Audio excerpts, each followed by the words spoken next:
नमस्कार, वेलकम। बहुत स्वागत है आपका आश्रम यूट्यूब चैनल पर। मैं हूं आचार्य सूरज और आज के अंक में हम बात करेंगे भाग्य रेखा के संबंध में। हम जानेंगे कि किस प्रकार की भाग्य रेखा बहुत ही प्रबल मानी जाती है। जब हम किसी भी व्यक्ति का हथेली का अध्ययन करते हैं तो हम देखते हैं कि लगभग 80% लोगों के हथेली में भाग्य रेखा तो होती है, परंतु 80% में से केवल 10% लोगों के ही भाग्य रेखा प्रबल भाग्य रेखा की श्रेणी में आती है। टोटल की बात करें तो 10% लोगों के हाथ में प्रबल भाग्य रेखा होती है। सबसे पहले जानें कि भाग्य रेखा होती कहाँ है, कहाँ से प्रारंभ होती है। आप यदि पुरुष हैं तो दाहिनी हथेली को प्राथमिकता देंगे और महिला हैं तो बाईं हथेली को प्राथमिकता देते हुए आप देखेंगे। किसी भी हथेली में ये 3 प्रमुख रेखाएं अवश्य होती है। एक है लाइफ लाइन, दूसरी है ये हेडलाइन जिसे मस्तिष्क रेखा कहते हैं, और ये तीसरी है आपकी हृदय रेखा। ये 3 रेखा अवश्य होती है। ये 3 रेखा अवश्य होती है। इसके अलावा जो चौथा जो प्रमुख रेखा है जो बहुत अधिक लोगों की हथेली में होती है, जिसे हम कहते हैं भाग्य रेखा। परंतु क्या ये भाग्य रेखा आपके हथेली में है तो भाग्य आपका प्रबल माना जाएगा या कमजोर माना जाएगा? भाग्य रेखा जब बिल्कुल क्लियर स्पष्ट रूप में हो, सीधी निर्बाध रूप में, निर्दोष रूप में, तो भाग्य रेखा को काफ़ी प्रबल माना जाता है। आप देखते होंगे कि बहुत लोगों की हथेली में लंबी सी भाग्य रेखा होती है, वहीं कुछ लोगों की हथेली में छोटी सी भाग्य रेखा होती है। तो लंबी और छोटी भाग्य रेखा होने का क्या अर्थ है? देखिए, भाग्य रेखा छोटी बड़ी होने से बहुत अधिक अंतर नहीं पड़ता। अंतर तब पड़ता है कि किस भाग में भाग्य रेखा का स्पष्ट होना उचित है और कहाँ भाग्य रेखा थोड़ा वीक भी हो तो चलेगा। चलिए मैं इस पर बात करूं। यदि आपके हथेली में बहुत ही प्रबल और मजबूत भाग्य रेखा यहाँ तक है, अर्थात आपके मस्तिष्क रेखा तक ही है, इतना ही आपके हथेली में मान लिया जाए ये आपकी भाग्य रेखा इतनी ही है, बहुत प्रबल है, बहुत मजबूत है, बहुत स्पष्ट है, परंतु इसकी लंबाई इतनी ही है, तो ये भाग्य रेखा बहुत मजबूत होकर भी बहुत अधिक काम की नहीं है। कारण क्या है कि जब उम्र की कैलकुलेशन करते हैं तो ये अप्रॉक्सीमेट आती है 36 ईयर, 36 वर्ष तक की ये भाग्य रेखा है। और हम जब अपने पारिवारिक जीवन में आते हैं तो करीब करीब 30 प्लस में हम आते हैं, तब हमें पैसों की, धन की आवश्यकता होती है। अर्थात भाग्य रेखा यदि हमारी हथेली में यहाँ से ही प्रारंभ हो और यहाँ तक स्पष्ट हो तो ये प्रबल भाग्य रेखा मानी जाएगी। कब? कोई भी रेखा इसे डिस्टर्ब ना करे, कोई भी रेखा इसे काटे नहीं, कोई भी रेखा इसमें टूट फूट ना हो, निर्दोष हो।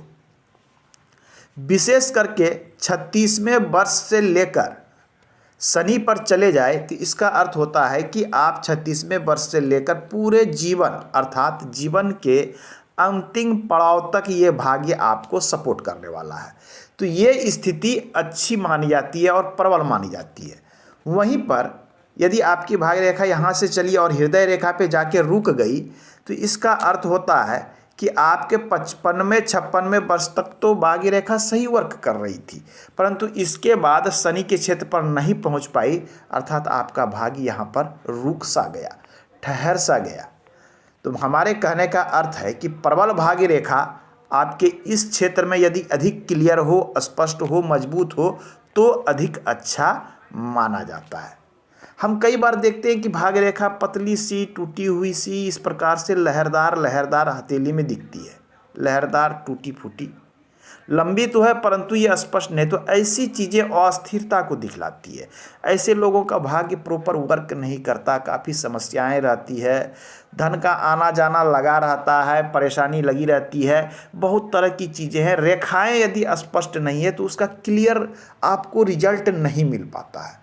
क्लियरिटी के लिए यह स्पष्ट है कि भाग्य रेखा बिल्कुल क्लियर हो, स्पष्ट हो। भाग्य रेखा निकलती कहाँ है? मणिबंध की रेखाओं के नीचे से निकलने वाली भाग्य रेखा लंबी और स्पष्ट अवश्य दिखती है, परंतु ऐसी भाग्य रेखा व्यक्ति को जीवन भर परिश्रम भी कराती है।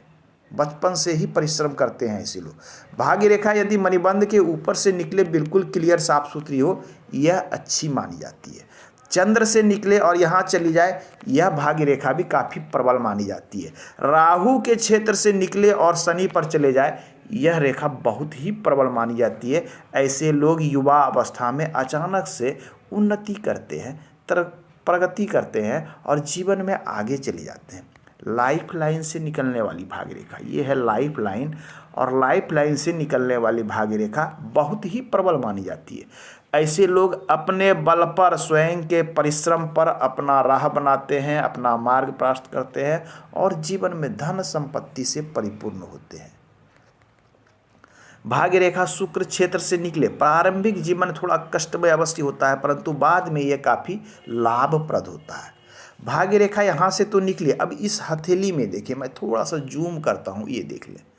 इस हथेली में देखेंगे तो ये भाग्य रेखा यहाँ से निकली है, बहुत प्रबल है और ये 3 भागों में बंटती हुई दिख रही है। ये देख लीजिए, त्रिशूलनुमा।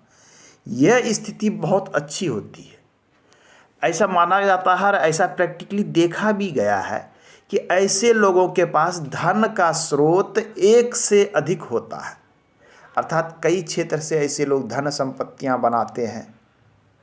साथ में यदि आपके हथेली में दोहरी भाग्य रेखा हो, एक इधर से हो, एक लाइफ लाइन से निकल के चलिए, तो धन के स्रोत एक से अधिक होंगे, एक से अधिक क्षेत्र से इनके पास धनागमन होगा। नौकरी के साथ व्यवसाय होगा, या व्यवसाय होगा तो 2 तरह का होगा। इस तरह की स्थिति ये उत्पन्न करता है।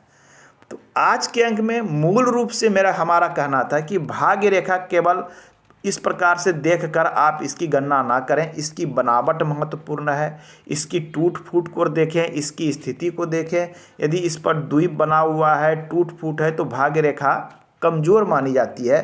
परंतु रेखाएं यदि स्पष्ट हो, क्लियर हो, बिल्कुल पतली और लंबी हो, तो सबसे अच्छी मानी जाती है। आज के अंक में इतना ही, धन्यवाद।